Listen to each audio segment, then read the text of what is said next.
వేదిక మీద ఉన్నటువంటి గౌరవనీయులు బుచ్చి యాదవ్ గారికి, దేవేందర్ గారు, అట్లనే సెక్రటరీ గారు, మా అయోధ్య ఉన్నాడు, తమ్ముడు నగేష్ గారు ఉన్నారు, అట్లనే మా సంతాన్ ఉన్నాడు, ఇక్కడ గోపు సదానందవన్న గారు ఉన్నారు, మా అనిత చౌదరి, సంతోష్, రాజు గారు, అనేక మంది పెద్దలు, అదేవిధంగా యాదవ్ కుల బంధువులు అందరూ ఉన్నారు.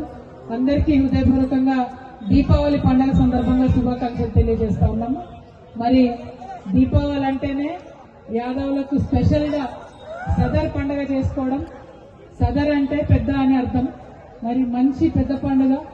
ఇంతకు ముందు అయితే ఈ డీజే సపోర్ట్లు కాకుండా జర మంచి డప్పు మేళం ఉంటుండే, ధనక్ ధన ఏమంటారు దాన్ని, ధనక్ ధనాదన, అట్లే మంచిగా పెద్ద ప్రదేశాలు ఇవన్నీ ఉంటుండే. కానీ అవన్నీ బంద్ పెట్టి వాళ్ళ డీజే నడుస్తుంది. బట్ ఏదేమైనా సదర్ నడవడం చాలా సంతోషం. మీ అందరికీ తెలుసు, తెలంగాణ సంస్కృతిని కాపాడడం అంటే నాకు ఎంత ఇష్టమో.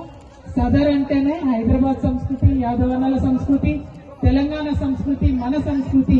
మరి ఇటువంటి సంస్కృతిని నిలబెట్టడానికి పాటుపడుతున్నటువంటి బుచ్చి యాదవ్ అన్న గారికి, తమ్ముడు నగేష్ గారికి, అందరికీ మళ్ళొక్కసారి హృదయపూర్వకంగా శుభాకాంక్షలు తెలియజేసుకుంటూ జై యాదవ్, జై మాధవ్, జై తెలంగాణ. ఎవరు గెలిచింది ఇంతకి? మీరు గెలిచిందా? ఏం పేరు? మన రాముడా? Thank you. జై తెలంగాణ.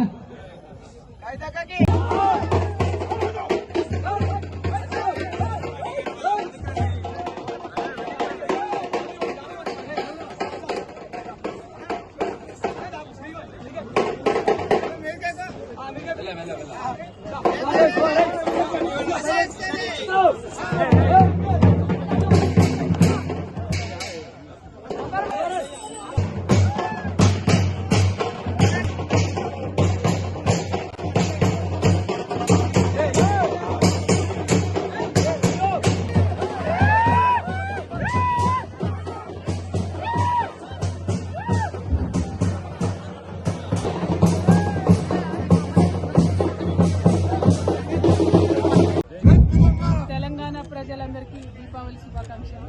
దీపావళి మరునాడు హైదరాబాద్ లో ప్రత్యేకించి యాదవులకు సంబంధించిన సదర్ సమ్మేళనం జరుగుతుంది.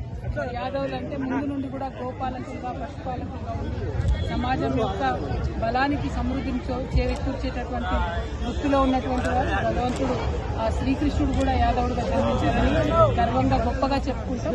మరి అటువంటి యాదవ సోదరులందరూ కూడా పాడి పశువులను, అట్లానే ఏదైతే మొత్తం గోవులందరూ కూడా రిప్రజెంటేటివ్ గా మరి సదర్ సమ్మేళనం చేసేటటువంటి దీనికి హాజరవడం చాలా సంతోషంగా ఉంది. అందరికీ కూడా మళ్ళొకసారి దీపావళి పండుగ సందర్భంగా శుభాకాంక్షలు. జై తెలంగాణ.